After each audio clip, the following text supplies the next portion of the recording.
আসসালামু আলাইকুম, শুভ সকাল সবাইকে। পেঁয়াজ চাষিরা কেমন আছেন? তো আপনাদের সামনে একটা নতুন ভিডিও নিয়ে চলে আসলাম। তো পেঁয়াজের জমিটা আপনাদেরকে দেখাচ্ছি, দেখেন। পেঁয়াজ সব দিকে চাষ করে থাকেন, পেঁয়াজ সব দিকে হয়। তো এটা আমাদের গাছের বয়স আজকে প্রায় আজকে ২১ আজকে ২২শে ডিসেম্বর ২০২৫। তো আজকে ১ মাস ৪ দিন হচ্ছে। তো গাছের অবস্থান দেখুন, ১ মাস ৪ দিনে আপনাদেরকে দেখিয়েছিলাম যেদিনকে আমরা লাগিয়েছিলাম ১৮ই নভেম্বর ২০২৫-এ লাগিয়েছিলাম। তো আজকে ২২শে ডিসেম্বর। তো দেখুন গাছগুলোর অবস্থা কি সুন্দর পরিমাণে গাছ হয়ে উঠছে। আপনারা জানেন যে আমরা এখন পর্যন্ত সেরকমভাবে বিষ স্প্রে বা সার প্রয়োগ করিনি। আমরা কৃত্রিমভাবে চাষ করার চেষ্টা করছি, কৃত্রিম উপায়ে। যেমন ছাগলের মল কিংবা গরুর মল এগুলো ব্যবহার করছি। এগুলো ব্যবহার করলে হয় কি, আপনার কৃত্রিম যেগুলো সার রয়েছে, রাসায়নিক সার, সেই সারগুলো লাগে না।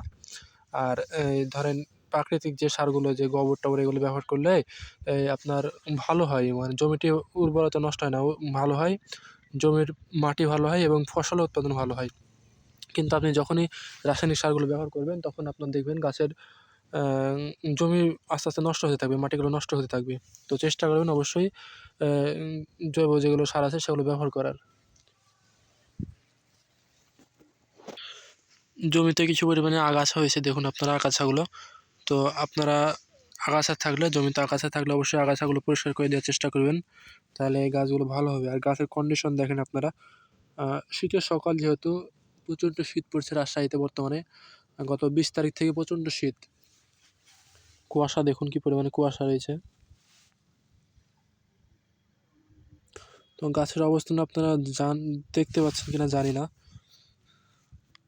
তবে আপনাদেরকে একটু বলে দিতে চাই যে আপনারা চাষ করবেন নভেম্বরের 20 তারিখ এর আগেই আপনারা চাষ করবেন, তাহলে গাছগুলো একটু বেশি বাড়তে হবে। তাহলে আপনারা পরবর্তীতে আরেকটা পেঁয়াজ চাষ করতে পারবেন। আমরা এই পেঁয়াজ তুলে আবার আবার পেঁয়াজ চাষ করবো, সেহেতু আপনার 2 বার পেঁয়াজ চাষ করতে পারবেন। তো আপনারা একটু আগে ভাগে পেঁয়াজ চাষ করার চেষ্টা করবেন। আর গাছগুলো অনেকের হয়তো আগা মারার জন্য কী বিষ ব্যবহার করবেন, সেটা যদি আপনারা জানতে চান তাহলে অবশ্যই কমেন্ট করবেন।